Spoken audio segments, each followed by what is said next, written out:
Saudara, wacana amandemen Undang-Undang Dasar 1945 mengemuka setelah Partai Amanat Nasional masuk koalisi Jokowi dan MPR memberi lampu hijau. Pak Jul, sepertinya dalam waktu dekat MPR bakal punya hajatan besar terkait kunjungan Ibu Mega 2 pekan lalu membicarakan masalah rencana ada amandemen UUD 1945. Ya, betul. Hey.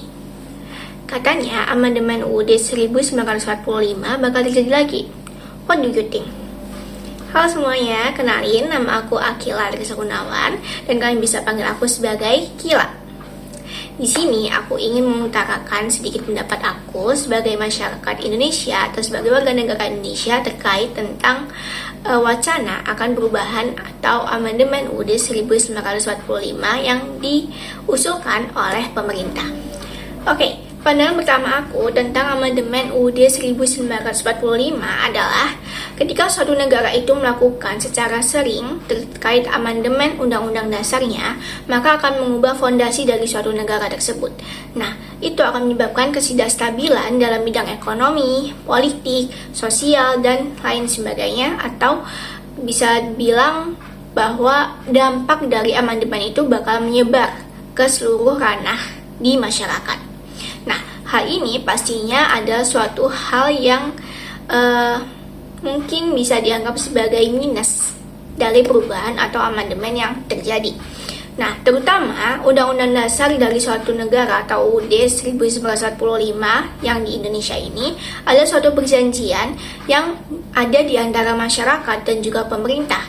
Dan perjanjian ini berada dalam jangka panjang, sehingga sepatutnya itu tidak dilakukan perubahan atau bersifat tetap walaupun terdapat perkembangan zaman yang terus terjadi dari tahun per tahun atau terjadi perubahan-perubahan entah dalam bidang sosial, politik, ekonomi, dan lain sebagainya.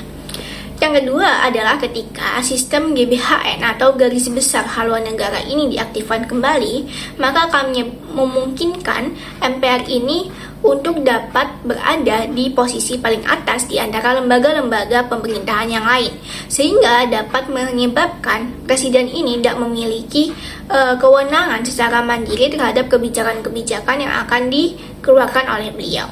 Nah, hal ini pastinya memberikan dampak yang negatif kepada bangsa Indonesia yang telah sejak dulu itu memberikan wewenang secara penuh terhadap presiden. Oke, selanjutnya adalah alasan terakhir sekaligus alasan ketiga. Nah, kalian bisa melihat sekarang bahwa pemerintah saat ini itu seringkali mengeluarkan kebijakan yang berpihak kepada golongan menengah ke atas tanpa memikirkan tentang pendapat dari golongan menengah ke bawah. Mereka seringkali mengeluarkan kebijakan yang semena-mena dan tanpa melakukan perundingan terlebih dahulu dan tanpa meminta persetujuan dari seluruh masyarakat. Nah, sebenarnya hal inilah yang menjadi dasar atau hal inilah yang menjadi prioritas kepada pemerintah untuk diubah terlebih dahulu sebelum melakukan amandemen UUD 1945. Karena dapat kita pikirkan secara logika bahwa ketika terjadi amandemen UUD 1945 dengan pemerintah yang masih selalu menerapkan kebijakan tanpa persetujuan dari masyarakat, itu sama saja merupakan omong kosong belaka. Nah, hal inilah yang seharusnya diubah oleh pemerintah terlebih dahulu. Dengan mereka itu selalu menerapkan perundingan secara transparan dan juga mempertimbangkan segala keputusan yang dipikirkan oleh masyarakat. Nah, masyarakat sendiri pun, di masyarakat Indonesia sendiri, itu pastinya akan memberikan saran atau memberikan pendapat yang itu menguntungkan kepada masyarakat Indonesia. Nah, hal inilah yang seharusnya dilihat oleh pemerintah, sehingga seharusnya diprioritaskan terlebih dahulu bukan amandemen UUD 1945 ini, akan tetapi tentang penyikapan dari pemerintah terhadap masyarakat sendiri, tentang apakah masyarakat setuju terhadap peraturan tersebut, apakah masyarakat tidak memiliki keberatan atau apakah itu tidak memiliki dampak negatif kepada masyarakat itu.